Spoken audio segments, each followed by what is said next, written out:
We can go now. Right, the Tabernacle of Hedonism started with a poem, and I was bringing the poem to life. This was about 1987, and I figured instead of a god, we need a goddess. And of course, while I was selling poetry door to door, one of my customers mentioned somebody ought to make note of the fact that a lot of people in Gainesville actually live out of the dumpster. And I thought, this is the great basis for a religion.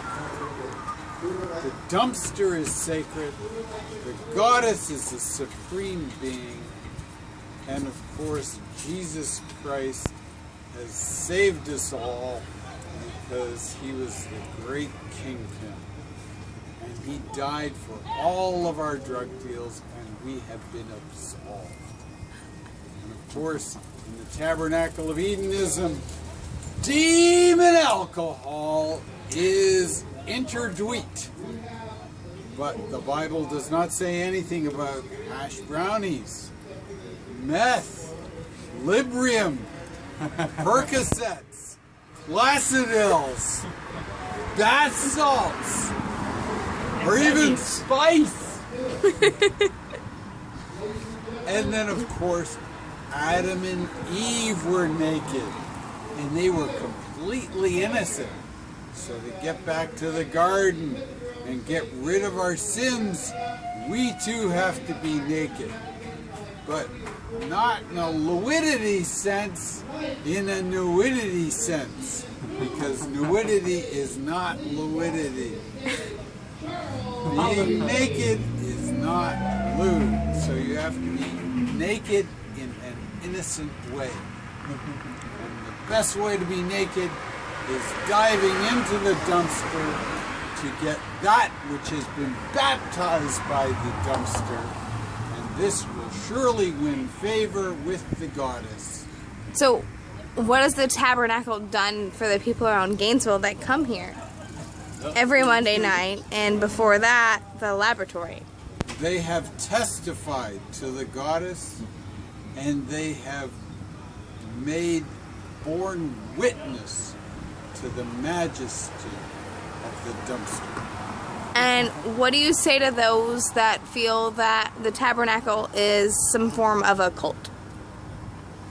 I say more power to them. The more they believe that we are a cult, the more my poem has a special meaning.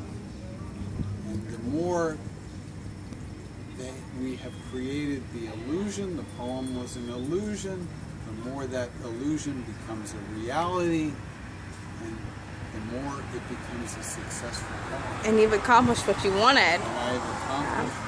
What do you do when you're not being Reverend Angel Dust? I take care of my parents who are elderly. I take care of my brother who's a schizophrenic. And I have drawn a lot of inspiration from him.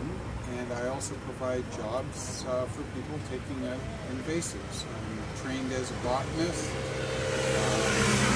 Invasives are always a problem in ecosystems, and nature usually controls invasives with fires or with mountains, but sometimes if it's like a heritage garden, we humans have to intervene, and especially with fire suppression, then we have to intervene even more because we've intervened by suppressing the fires. Now we have to intervene by creating fires. Thank you. Sure.